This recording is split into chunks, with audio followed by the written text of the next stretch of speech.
지난 시간에는 이동성 수산 자원의 이용 형태에 대해서 살펴보았습니다.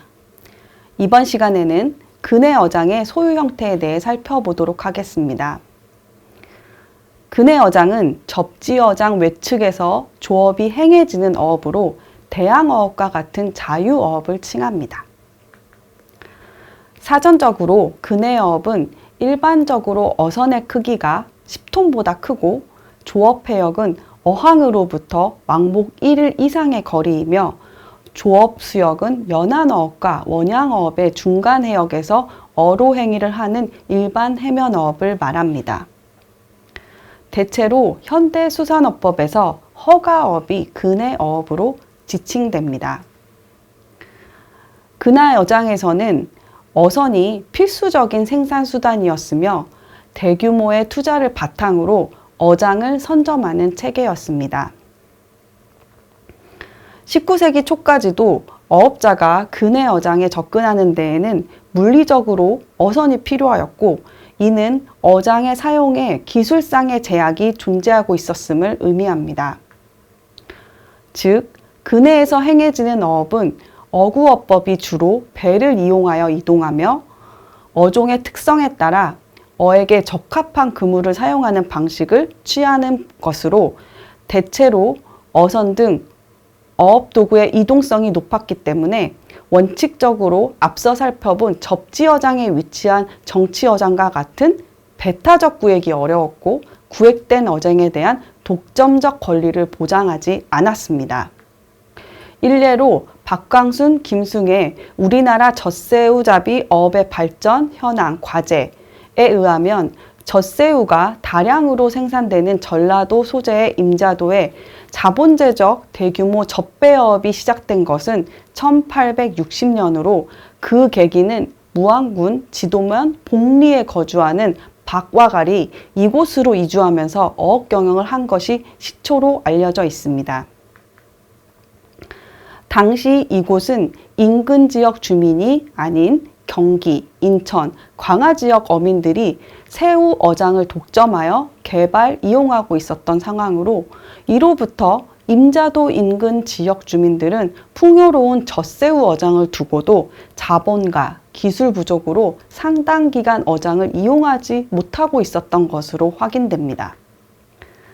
또한 한말 접지어장 외측에서 어선을 이용하는 어업에는 물주의 역할을 하는 자본가, 객주 등이 존재하였는데 여기에는 조선인뿐만 아니라 일본인도 있었습니다. 또한 일부이지만 촌내에서 객출에 의한 공동 경영의 사례도 소개되고 있습니다. 다음은 이와 관련한 한국수산지의 기사입니다.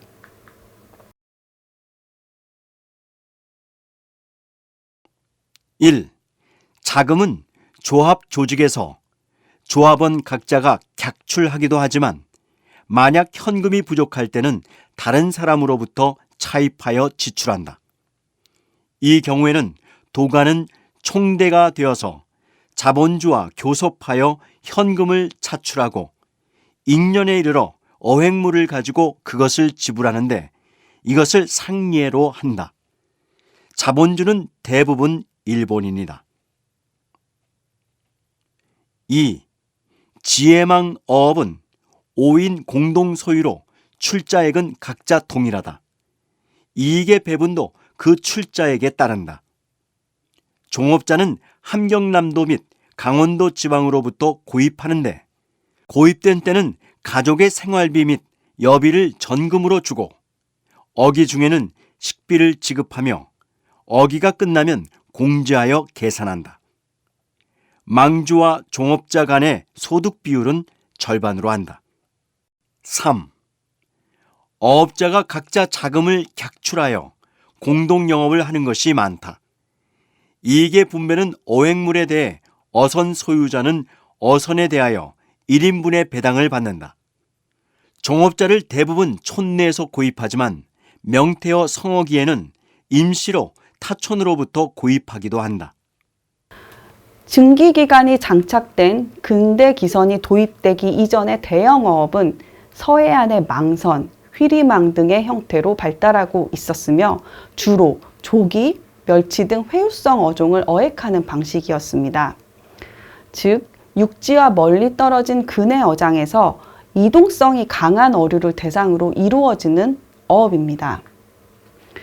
이는 생산 수당을 바탕으로 어장의 자유로운 선점이 가능한 대신 어선의 신조와 고용 등 경영의 투입 비용이 어업을 하는데 상당한 제한 요소였던 것입니다.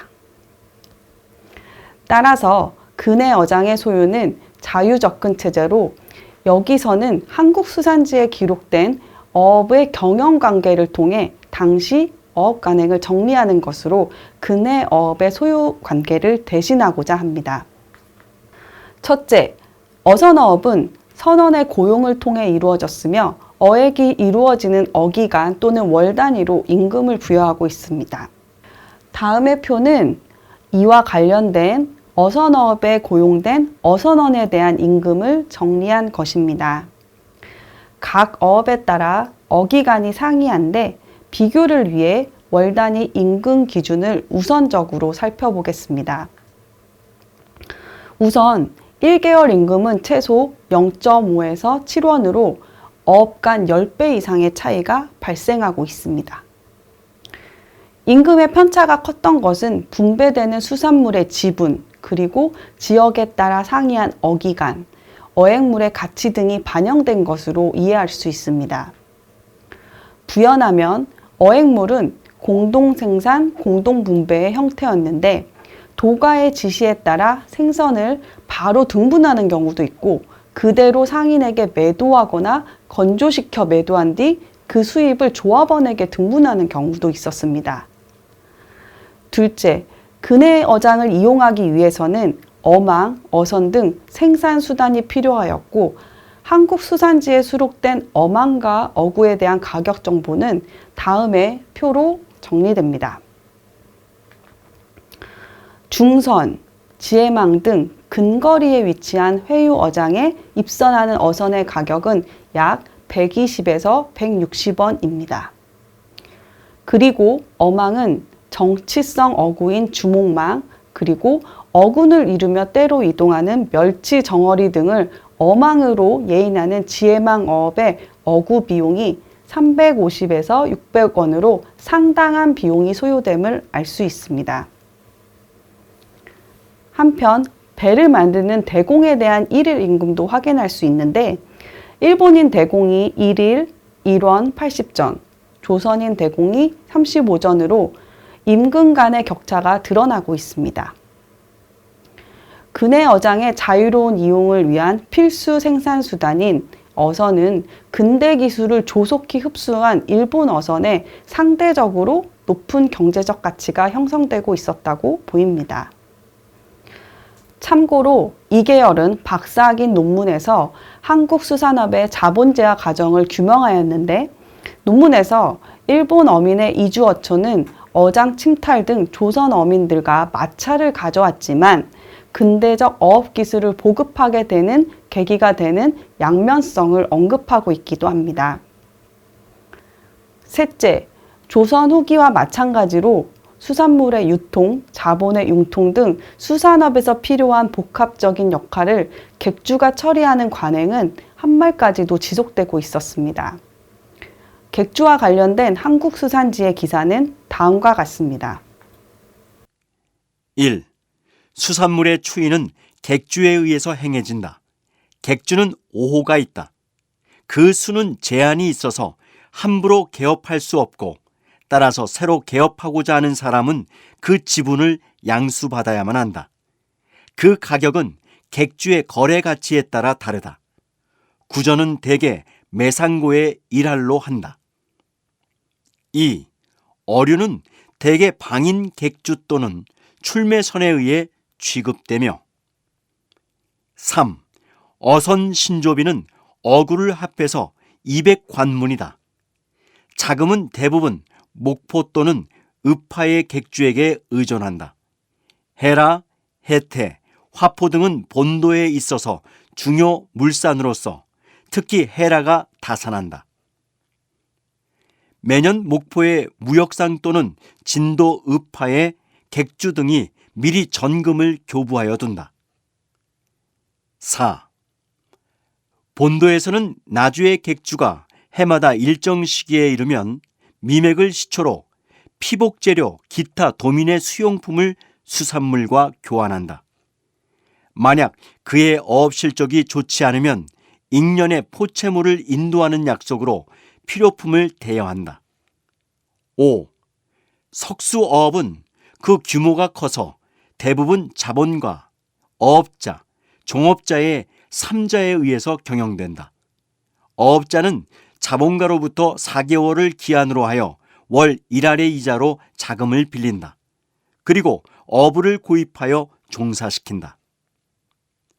어부의 급료는 약 50원을 보통으로 한다. 출어전 중 20원의 전차를 한다. 어부 가운데 중선두인 자는 보통 어부의 배의 급료를 받는다.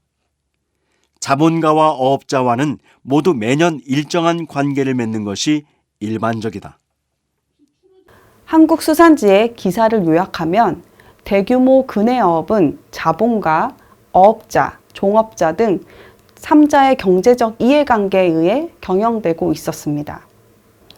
구한말까지 근해를 대상으로 한 어업은 생산수산에 대한 다량의 투자로부터 발생하고 있었으며 여전히 자본과 생산수단을 기저에 둔 자유로운 어장 지배가 유지되고 있었습니다. 이번 시간에는 근해 어장의 소유 형태에 대하여 살펴보았습니다. 다음 시간에는 한말 수산자원의 이용 형태와 특질에 대하여 살펴보도록 하겠습니다.